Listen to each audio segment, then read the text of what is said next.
श्री भक्तवत्सल भगवान की। 10वें श्री नागेश्वर के रूप में ये नागेश्वर ज्योतिर्लिंग के रूप में प्रकट हुए। यह भी दारुका नामक राक्षसी थी और दारुक नामक उसका पति था। इसने मैया पार्वती की आराधना की। मैया पार्वती प्रसन्न होकर के उसको वरदान दिया। वह घमंडी होकर के जंगल में विचरण करती थी, सबको कष्ट देती थी। सब देवता मनुष्य श्री औरव ऋषि की शरण में गए। महाराज औरव ऋषि की प्रार्थना की है, प्रणाम किया है और कहा, हे महात्मन, आप सब कुछ करने में सामर्थ्यवान हैं। आप अपने तेज से हमारी रक्षा कीजिए। ये राक्षस हमको मार देंगे। पृथ्वी में आपके सिवाय हमारा कोई रक्षक नहीं है। हम आपकी शरण में हैं। आपको देखकर ये भग जाते हैं, इसलिए आप ही कृपा करें। आपके अंदर भगवान शिव का तेज विद्यमान है। इस प्रकार से उनकी शरण में गए हैं तो औरव ऋषि के कृपा से उन्होंने जितने भी असुर थे उनका वध करवाया है। यह राक्षसी वरदान प्राप्त करके मायावी हो गई थी। यह जब देवता परास्त हो गए तो मनुष्य और ऋषि ने कहा, यह मनुष्यों के द्वारा मरेगी। जब मनुष्य गए मारने के लिए, ये जल के ऊपर पहुंच गई, समुद्र के ऊपर जल में चलने लगी सेना लेकर के। सब सेना उसके पास पहुंच गई।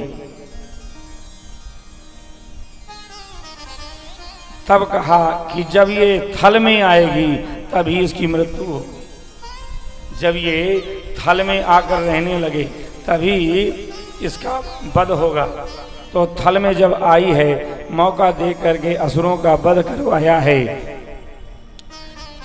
पर वह जो दारुका है वह बहुत बलवान था। उसके बल के आगे कोई टिक नहीं पा रहा था। तो सब देवता मनुष्य भगवान की शरण में गए हैं, भगवान शिव के।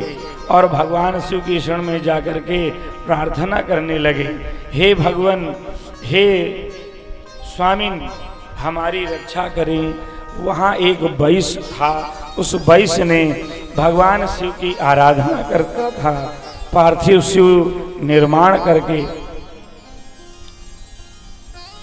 तो वह जो असुर थे वहाँ पहुँच करके उसे मारने के लिए पहुँचे हैं। उस वैश्यपति ने भगवान की आराधना की है और जब भगवान से प्रार्थना की, हम आपके अधीन हैं, आप ही हमारे अधीश्वर हैं, हमारी रक्षा कीजिए। तो भगवान दिव्य एक गड्ढे को प्रकट कर दिया और उस गड्ढे में भगवान बीचों बीच ज्योतिर्लिंग के रूप में प्रकट हो गए, जिनका नाम नागेश्वर महादेव। गड्ढे से बिल से निकले, एक बिल था, उस बिल के अंदर ही घुस करके वहां बैठे थे।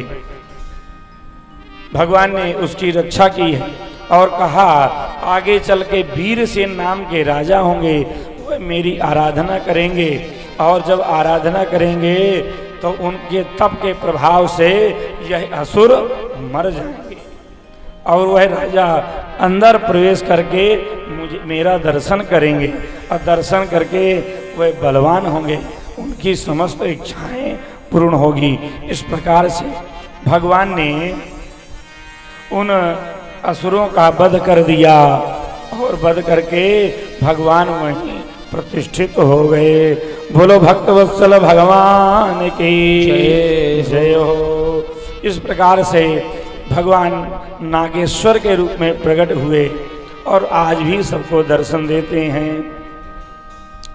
इनका दर्शन करने से आई हुई विपत्तियां नष्ट हो जाती हैं। किसी ने कोई अभिचार कर दिया, तंत्र मंत्र कर दे, तो दर्शन करने से, पूजन करने से दूर हो जाती